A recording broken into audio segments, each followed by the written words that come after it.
ഞങ്ങളുടെ ഇവിടുത്തെ അമ്പലത്തിലെ ശിവരാത്രി മഹോത്സവമാണ്. ഇവിടുത്തെ ഉത്സവം എന്ന് പറയുന്നത് ശിവരാത്രിക്കാണ്. അപ്പോൾ ഞാനതിന് പോകാനായിട്ടാണ് റെഡി ആവുന്നത്. എല്ലാ വർഷവും താലമെടുപ്പൊന്നും എനിക്കില്ല. എന്നാലും മുൻപ് 1-2 വർഷം മുൻപേ ഞാൻ താലം എടുത്തിട്ടുണ്ട്. അതൊക്കെ എൻ്റെ കുടുംബത്തിന് വേണ്ടിയാണ്. ഇപ്രാവശ്യം എൻ്റെ പട്ടിക്കുഞ്ഞുങ്ങൾക്കും പൂച്ചക്കുഞ്ഞുങ്ങൾക്കും ഒക്കെ വേണ്ടിയിട്ടാണ് ഞാൻ എടുക്കുന്നത്. അവരും എൻ്റെ കുടുംബമാണ്, എൻ്റെ ജീവനാണ് കേട്ടോ. പിന്നെ ഇന്നലെ ആതിര ചേച്ചിയുടെ കുഞ്ഞിൻ്റെ ഡാൻസ് പ്രോഗ്രാം ആയതുകൊണ്ട് അവളെ ഒരുക്കുന്നതിനും അവളുടെ പ്രോഗ്രാമിനൊക്കെ ആയിട്ട് ഞാൻ പോയിട്ടുണ്ടായിരുന്നു. ചൂടും പൊടിയൊക്കെ കൊണ്ടാന്ന് തോന്നുന്നു കുറച്ച് ദിവസമായിട്ട് നല്ല വലിവുണ്ടായിരുന്നു. ഇൻഹേലർ എടുക്കാൻ മറന്നിട്ടുണ്ടായിരുന്നു. ഡെയിലി ഇപ്പോൾ യൂസ് ചെയ്യുന്നുണ്ട്. അപ്പോൾ അവളുടെ വീട്ടിൽ പോയി കഴിഞ്ഞ് പ്രോഗ്രാമൊക്കെ കഴിഞ്ഞപ്പം വല്ലാത്ത അങ്ങ് വലിവ് കൂടിയിട്ട് വെളുപ്പിന് 3 മണി വരെ ആശുപത്രിയിലായിരുന്നു. കുഞ്ഞിൻ്റെ പ്രോഗ്രാമൊക്കെ സൂപ്പറായിരുന്നു. വെളുപ്പിനെ ആയപ്പോൾ ആശുപത്രിയിൽ നിന്ന് ആതിര ചേച്ചി എൻ്റെ വീട്ടിൽ കൊണ്ട് വിട്ടായിരുന്നു. താലെടുക്കാൻ പറ്റുമെന്നൊന്നും വിചാരിച്ചില്ല. എന്നാലും ഫാസ്റ്റിംഗ് എടുത്തിട്ട് ഈവനിങ് ആയപ്പോൾ താലെടുക്കാൻ റെഡിയായി. ഇത് നമ്മുടെ വീടിനടുത്ത് തൊട്ടടുത്തുള്ള കടയാണ്, രമ്യ ചേച്ചിയുടെ കട. രമ്യ ചേച്ചി അമ്മയും കൂടെ കടയുടെ ഫ്രണ്ടിലായിട്ട് ഭഗവാനെ വരവേൽക്കാനായിട്ട് തിരിയൊക്കെ കൊളുത്തിയിട്ടുണ്ട്. അപ്പുറത്തെ വീട്ടുകാരെല്ലാം ചെയ്തിട്ടുണ്ടായിരുന്നു. അപ്പം ഞാനും അമ്പലത്തിലേക്ക് പോവാണ്. നമ്മുടെ ചെറക്കൽ ദേവീക്ഷേത്രത്തിൽ നിന്ന് ഈ പോകുന്ന വഴിയാണ് അമ്പലം. ചെറക്കൽ ദേവീക്ഷേത്രത്തിൽ നിന്ന് താലവുമായിട്ട് നമ്മൾ ഭഗവാന്റെ പുലിക്കുന്ന് ശിവക്ഷേത്രത്തിലേക്ക് പോവുകയാണ്. അപ്പോൾ ഞാൻ ചെന്നപ്പം അവിടെ എല്ലാവരും റെഡിയായിട്ട് ഇരിപ്പുണ്ട്. ഞാനാണെന്ന് തോന്നുന്നു ലേറ്റായിട്ട് വന്നത്. നല്ല ചെണ്ടമേളമൊക്കെ ഉണ്ടായിരുന്നു. ഞാനിതെല്ലാം വൈബ് ചെയ്തിരിക്കുകയായിരുന്നു. എന്നാലും മനസ്സിൽ നല്ല ഭക്തിയാണ് കേട്ടോ. കാര്യം ഞാൻ എനിക്ക് വേണ്ടി പോലും ഇത്ര പ്രാർത്ഥിക്കത്തില്ല. ഞാൻ വളർത്തുന്ന മൃഗങ്ങളെന്നൊക്കെ പറഞ്ഞാൽ എനിക്ക് ജീവനാണ്. ഇതൊക്കെ പൊട്ടത്തരമായിരിക്കാം ചിലരുടെ കണ്ണി. എന്നാലും എൻ്റെ ഓരോരോ വിശ്വാസങ്ങൾ അന്ധവിശ്വാസമല്ല, ഉള്ളിലൊരു സമാധാനത്തിന് അത്ര തന്നെ. അപ്പോൾ എല്ലാവരും നല്ല സുന്ദരി കുട്ടികളായിട്ടും അമ്മമാരൊക്കെ നല്ല സുന്ദരിമാരായിട്ടും മുത്തശ്ശിമാരൊക്കെ നല്ല അതിസുന്ദരിമാരായിട്ടും റെഡിയായിട്ടൊക്കെ വന്നിട്ടുണ്ടായിരുന്നു. അപ്പോൾ ഞാനും ആ കൂട്ടത്തിൽ നിൽപ്പുണ്ടായിരുന്നു. പിന്നെ എൻ്റെ അനിയത്തി ഞാൻ കടന്നു പോകുമ്പോൾ വീഡിയോ എടുക്കണമെന്ന് പറഞ്ഞു. അവൾ ഭയങ്കര എത്തിസ്റ്റാണ്. അവൾ ഇതിനൊന്നും സപ്പോർട്ടൊന്നും അല്ല. പുള്ളിക്കാരി ഇതെല്ലാം കൾച്ചർ എന്ന രീതിയിൽ എൻജോയ് ചെയ്യും. എന്നെപ്പോലെ ഭക്തിയൊന്നും അവൾക്കില്ല. ഭയങ്കര കടുത്ത എത്തിസ്റ്റാണ്. അപ്പോൾ അവളെടുത്ത വീഡിയോ ഇതാണ്. അവൾ എൻ്റെ വീഡിയോ എടുക്കുമ്പോൾ അവളുടെ വീഡിയോ ഞാൻ കവർ ചെയ്തു. അതാണ് ഇടയ്ക്ക് എൻ്റെ ഫ്ലാഷ് ചെയ്ത് ഞാൻ പോകുന്നത് കണ്ടത്. ഇത് റോഡിൽ കവലയിൽ വന്നപ്പോൾ എൻ്റെ നാത്തൂനും, അതായത് എൻ്റെ അമ്മാവൻ്റെ മോൻ്റെ ഭാര്യയും മക്കളും, അതുപോലെ തന്നെ എൻ്റെ അമ്മാവൻ്റെ മോളുടെ ഭർത്താവും കുഞ്ഞുങ്ങളും ഉണ്ട്. ചേച്ചിയും ചേട്ടായും വന്നിട്ടില്ലായിരുന്നു. ഇവർ മക്കളെ പരിപാടി കാണിക്കാൻ വേണ്ടി കൊണ്ടുവന്നതാണ്. എൻ്റെ അനിയത്തി അവിടെ നിന്ന് തന്നെ ചൂണ്ടി കാണിക്കുന്നുണ്ട്. ഇത് നമ്മുടെ പുലിക്കുന്ന് കവലയാണ്. ഭയങ്കര തിരക്കായിരുന്നു. ജനങ്ങളെല്ലാം വന്ന് DJയും പരിപാടിയും എല്ലാം ഉണ്ടായിരുന്നു. അപ്പോൾ എല്ലാവരും ഭഗവാന്റെ അടുത്തേക്ക് കയറാനായിട്ട് വരുവാണ്. അതുപോലെ തന്നെ ഞാനും വന്ന് നിൽക്കുവാണ്. അപ്പോൾ എൻ്റെ 1-2 വീഡിയോസൊക്കെ ഞാൻ സെൽഫി എടുത്തു. നന്നായിട്ടൊന്നും കവർ ചെയ്യാൻ പറ്റിയില്ല. പിന്നെ ഞാനൊരു ചേച്ചിയുടെ കയ്യിൽ ഫോൺ കൊടുത്തിട്ട് ചോദിച്ചു, ചേച്ചി എൻ്റെ ഒരു വീഡിയോ എടുത്ത് തരുമോയെന്ന്. വീഡിയോയ്ക്കകത്ത് ചെറിയ ഫോൾട്ടൊക്കെ ഉണ്ടാവാം, പക്ഷെ നമ്മളങ്ങൊന്നും ശ്രദ്ധിച്ചില്ല. എന്നാലും ആ ചേച്ചി നല്ല ഭംഗിയായിട്ട് എടുത്തു തന്നു. ഒരുപാട് താങ്ക്സ് ഉണ്ട്. അത് ആരാന്ന് പോലും അറിയത്തില്ല. താങ്ക്സ് പറഞ്ഞിട്ടുണ്ടേ.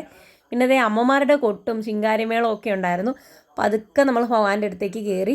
അത് കഴിഞ്ഞ് താഴെ DJക്ക് അമ്മ വന്നപ്പോൾ താഴേക്ക് അമ്മ വിളിച്ച്. അപ്പോൾ അവിടെ DJ നടക്കുകയാണ്. ഞാൻ അമ്മയായിട്ട് കുറച്ച് നേരം ഒന്ന് എൻജോയ് ചെയ്തു.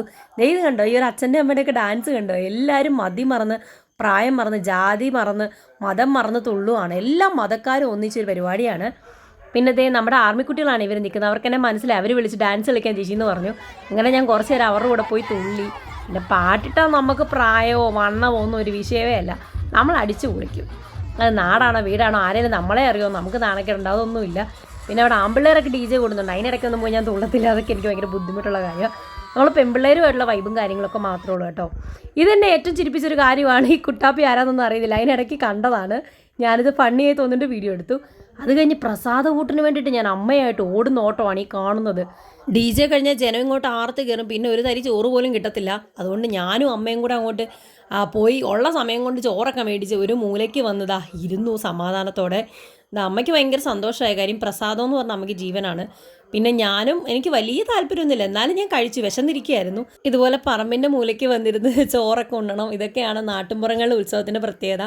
ഞാൻ ടൗണിലായിരുന്നു. 3-4 വർഷമായില്ല ഇങ്ങനത്തെ എക്സ്പീരിയൻസ് ഒക്കെ ഞാൻ എക്സ്പ്ലോർ ചെയ്യാൻ തുടങ്ങിയിട്ട്.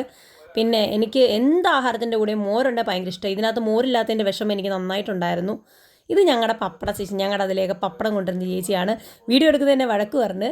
പിന്നെ എൻ്റെ അനിയത്തി കൂട്ടുകാരുടെ കൂടെയൊക്കെ കറങ്ങിപ്പോയിട്ട് വന്ന് നിൽപ്പുണ്ട്. ഇച്ചിരി എക്സ്പ്രഷനൊക്കെ ഇട്ട് ഇച്ചിരി ഷോ കാണിക്കും. അതൊന്നും കാര്യമാക്കണ്ട. അത് കഴിഞ്ഞപ്പം പിന്നെ അമ്മേനെ കൊണ്ട് ഫോട്ടോ എടുപ്പിക്കാൻ ഏറ്റവും പാട്.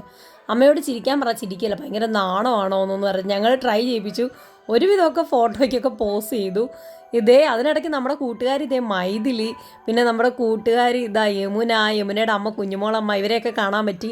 ഇതെൻ്റെ അനിയത്തിയുടെ ഫ്രണ്ട്സും സാറുമാരും ഒക്കെയാണ്.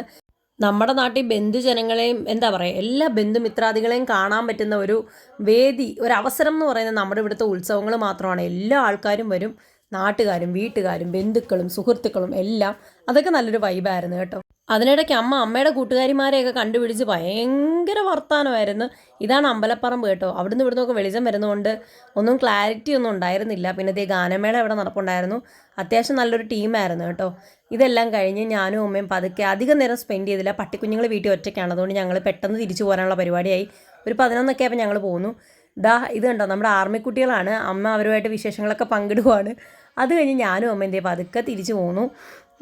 പട്ടിക്കുഞ്ഞുങ്ങളുടെ കാര്യമൊക്കെ പറഞ്ഞാണ് വരുന്നത്. എൻ്റെ മക്കളവിടെ എന്നെ അടുക്കുമായിരിക്കൂടി, അതുങ്ങൾ ടെൻഷൻ അടിക്കുമെന്നൊക്കെയായിരുന്നു എൻ്റെ അമ്മ പറയുന്നത്. അങ്ങനെ ഞങ്ങൾ രണ്ടുപേരും ചിരിയും തമാശയൊക്കെ ആയിട്ട് റോട്ടിൽ കൂടെ പരസ്പരം ട്രോളിയൊക്കെ ഇങ്ങനെ നടന്നു വരികയാണ്. ഞാൻ അമ്മയെ കളിയാക്കുകയാണ്. അമ്മ ഭയങ്കര വലിയ ജാടയൊക്കെ കാണിച്ചിരുന്നത്, എന്നാലും ഞാൻ കളിയാക്കിക്കൊണ്ട് വന്ന്. അത് കഴിഞ്ഞപ്പോൾ ഏറ്റവും വിഷമിപ്പിച്ചൊരു കാര്യം, ഞാനും അമ്മ അവിടെ ചെല്ലുമ്പോൾ കുട്ടു എങ്ങനെയോ അഴിഞ്ഞു പോയി. ഞങ്ങളുടെ ഒച്ച കേട്ടത് റോട്ടി വന്നു, അത് ഭയങ്കര ടെൻഷനാക്കി. അപ്പോൾ എങ്ങനെയുണ്ട് ഞങ്ങളുടെ ഉത്സവം? നല്ലതാണെങ്കിൽ കമൻറ്റ് ചെയ്യണേ.